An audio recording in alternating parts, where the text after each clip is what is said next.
up, y'all? Welcome back to the journey. So today we're actually jumping into day one, or I guess day 1.5 of getting this well house built up, because I've already been processing some of the materials that are needed. And even though they were just rough cut with a chainsaw, just kind of getting them down to length, because right now I'm working with a 16 foot, right? Something like that. They might be 12 foot. I don't know. I need to double check. But regardless, they're a lot longer than what I need them to be, so they need to be processed down. Obviously, my skill saw doesn't reach all the way through, so that's cut on both sides. Doesn't leave a very clean cut. So I'm just going to cut them just a hair long. That way I can come back later and kind of get them down to their final dimension. And then we're going to go through and get these things set up. So what size of a well house am I doing? And is it a full timber frame? No, it is not going to be a full timber frame. It's more of, I guess, a post and beam. So there are going to be some lap joints, some half laps, some of the different things like that. And then everything's going to be screwed together with lag bolts. Now, I am still going to be doing some bracing and such to where it kind of looks like a timber frame, but it's not. And we're going to get everything together. So this is not going to be sitting on a concrete foundation or anything of the such. I am going to level out the ground the best that I can, try to get some rocks and stuff down at the bottom of where it's going to sit. But I also need to dig a hole. I also need to dig a trench. And then we're going to have to fix the wellhead to be able to accommodate for the piping going to the well house, because I'm not building everything directly over the top of the wellhead. And the reason why is I already know that I need to get a truck in here to be able to, for one, this sleeve right here needs to be replaced. Two, we actually want to dig this down a little deeper. And three, this isn't exactly the location that I want the well house to be anyway.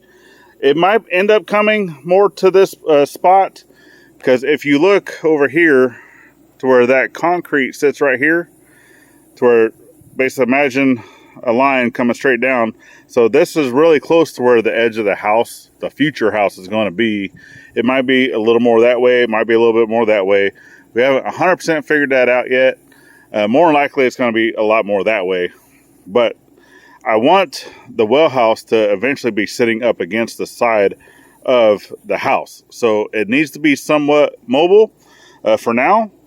So interim, right, to be able to get us through the winter, other than just wrapping all this stuff up with some insulation, we're going to be putting a well house basically right here close to where this blue tarp is. So I need to dig a trench, basically dig next to this caisson, come all the way over to here, and then dig a hole, right? Not a big hole, but just enough to where I can have the elbow come and then up, and then that's going to be sitting there. So where that piping and stuff is coming up, that's going to be an open hole in the ground. Everything else, the trench and everything, will be covered back up again with the piping. But that hole, we can insulate and stuff around it. But I need these timbers here to be sitting basically flat on the ground on all four sides. That way air and stuff's not getting in there. It'll be insulated. Don't mind our trash. We still got to pick up. But for these, right, a lot of these timbers and stuff are heavily curved.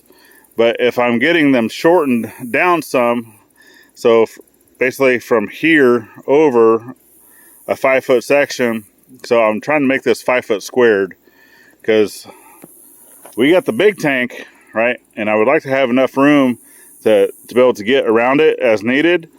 I don't really need to get around to the back, so as long as I can at least squeeze my body through there, I'll be all right.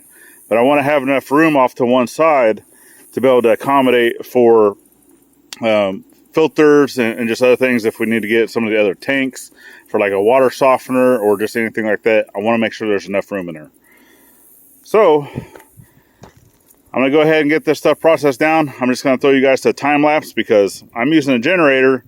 The only reason why I'm using a generator is because I still do not have a plug on the service pole yet for operating equipment. All we have is the well is plugged in, or not plugged in, it's hardwired in, and then I have a plug for the RV. That's all I've done yet. So until I can get the normal 115 20 amp, I have to use a generator. So let me get you guys thrown over time lapse to get some of this wood processed up, and then we'll be right back.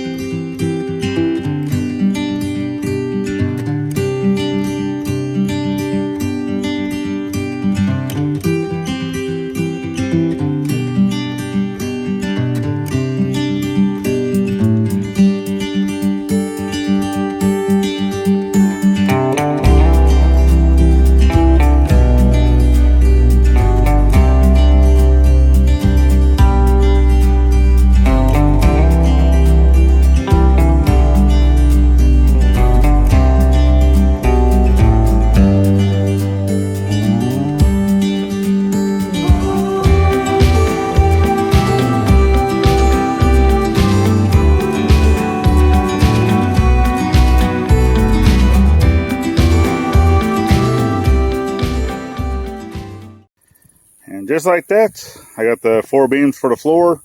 Those are still going to have to be cut to their final dimension. A little easier to manage when they're a little bit smaller. And then these here that I have up on the sawhorses, I need to find my fence that I have for the saw. That way I can actually rip these lengthwise, because I want to cut these in half. And this is basically going to be, like the top plates for what connects the walls together up on the top. And then obviously I'd already cut those here. I was like, where'd they go? Yeah, those there. Those are the 4 posts going up in a corner. And I might even, I thought about even possibly cutting some of those too, just to make them more like a square post. But I don't know. I'll probably just leave them like they are, because those actually need to be notched up on the top to accommodate for that to sit in. And then to attach them basically to the floor, those are just going to be a butt, just a standard butt joint.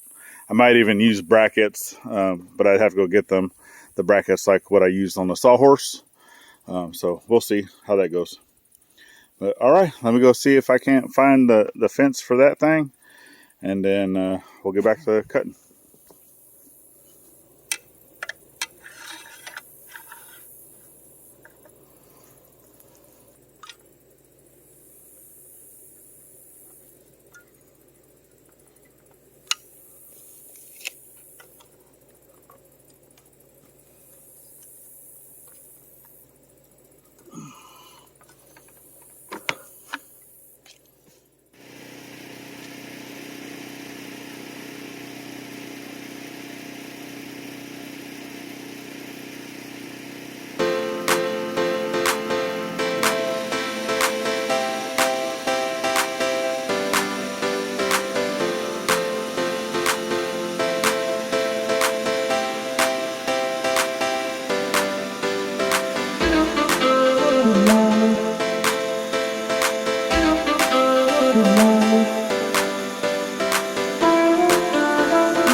there's part one of getting the lumber processed up for the build. So I got in here the wall members. All right, I have some boards in here for the deck, and then I have some, basically the top wall cross braces and such. Like I said, this is just going to be more of like a post and beam style shed. I got bugs buzzing me, and and no, I do not own a miter saw, a compound miter saw, any type of miter saw other than hand saws and my skill saw. That's it. So if you want to see how I got this board right here to be this true, this clean, without having to use, you know, a chisel or a hand plane or anything like that, it's just using the power saw for one cut. And then make sure you're sticking tuned for part two, because I will show you how that's getting done. And I'm going to have to do that to all these, so that's why there's going to be multiple parts, because I'm doing it by hand for the most part. All right, so we definitely appreciate y'all for following the journey. And you can always check out, we have another video right here. We have a playlist over here that you can always check out. And then we got the two little icons to check for our channel and the side channel, the Daily Scuttlebutt with Ivy's Family Factotum. Make sure you're checking those out. It's greatly appreciated. And last but not least, always thank a veteran at every chance you get, not only on Veterans Day. And we'll see you on the next one. Later, y'all.